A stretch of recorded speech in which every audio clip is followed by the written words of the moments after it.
Okay, so you think you know Spanish wine, Rioja, Tempranillo.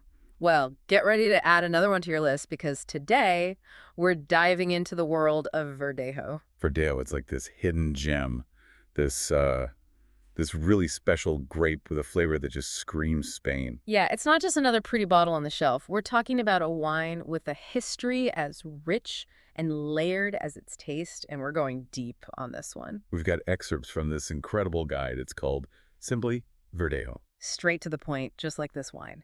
And before we get into the nitty-gritty, let's set the stage a bit. Verdejo, it's from Spain, right?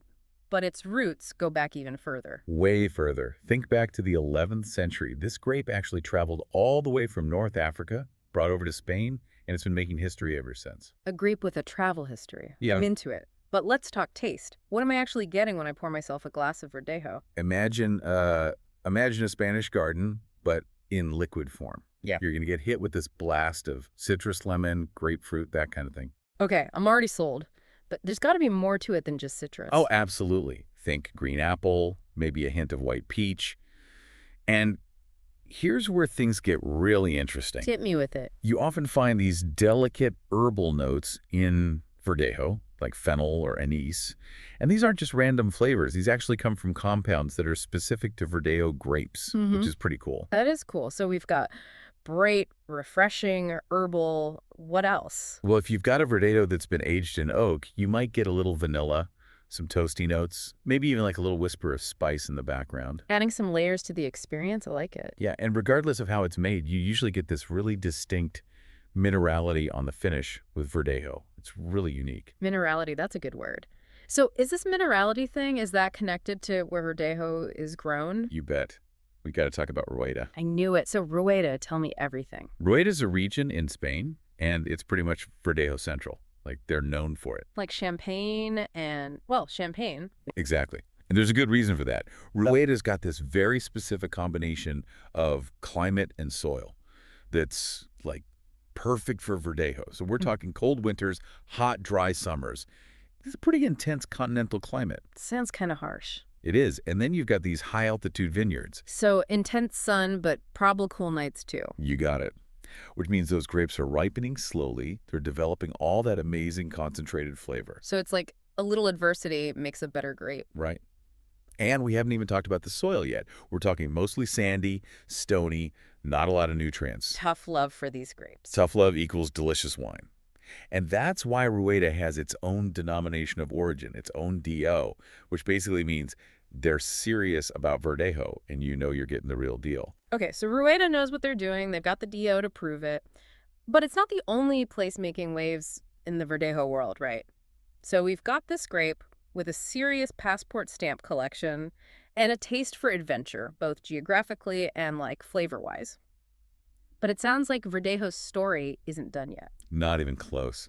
This is what's so cool about it. Verdejo is starting to branch out. Yeah. It's not just a Spanish thing anymore. Winemakers all over, they're realizing just how special this grape is, and they're starting to experiment. Hold on so I can get this straight. Verdejo is going global. Tell me more. Oh, yeah.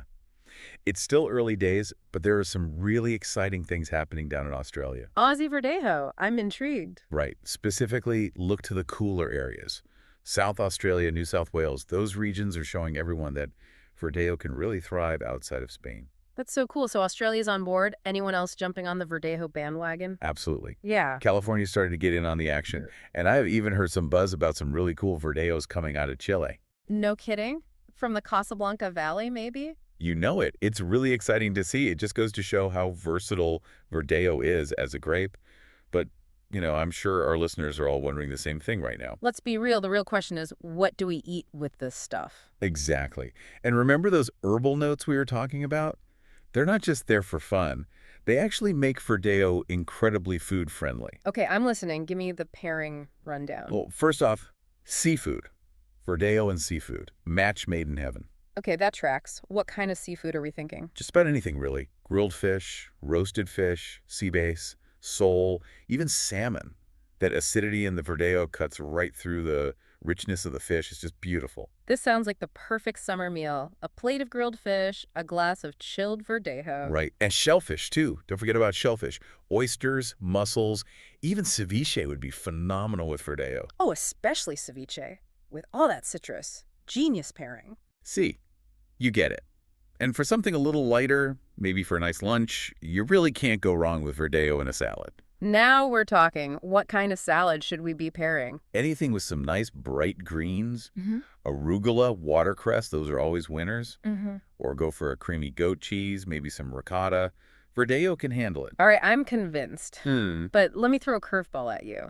Can Verdeo handle anything like a little more exciting? Or are we sticking to light and fresh? Oh, you want exciting. Verdejo can do exciting. Get ready for this vices. Verdejo can handle some spice. Wait, really? I would not have guessed that. Give me details. What kind of spice are we talking? We're talking bold flavors. Think Thai food, Vietnamese food. That bright acidity in Verdejo can stand up to some serious heat. Okay, now you're just showing off. What kind of dishes should we be pairing? How about a papaya salad? Something nice and spicy. The Verdejo will cut through the heat, and those herbal notes will complement the other flavors beautifully. Stop. I can only take so much deliciousness at once. Or think about a chicken's adres. You Yeah. have that sweet and savory and spicy thing going on.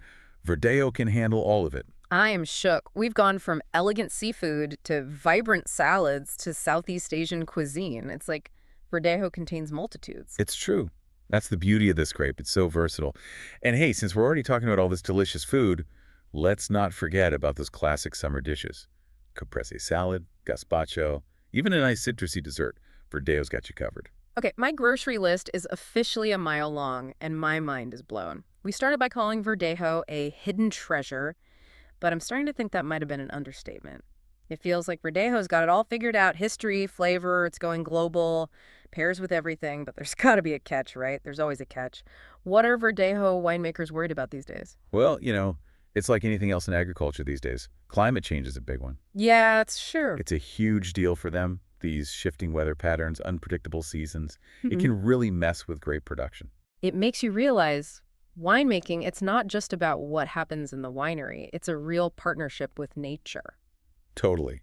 And nature, well, nature has a mind of its own these days. So what are these Verdejo producers doing to deal with all this? They must be coming up with some pretty creative solutions. Oh, absolutely. They're adapting, just like everyone else. Some of them are experimenting with how they manage the vineyards, changing when they prune, using cover crops to keep the soil, more moist. It's like a whole other level of strategy. It is.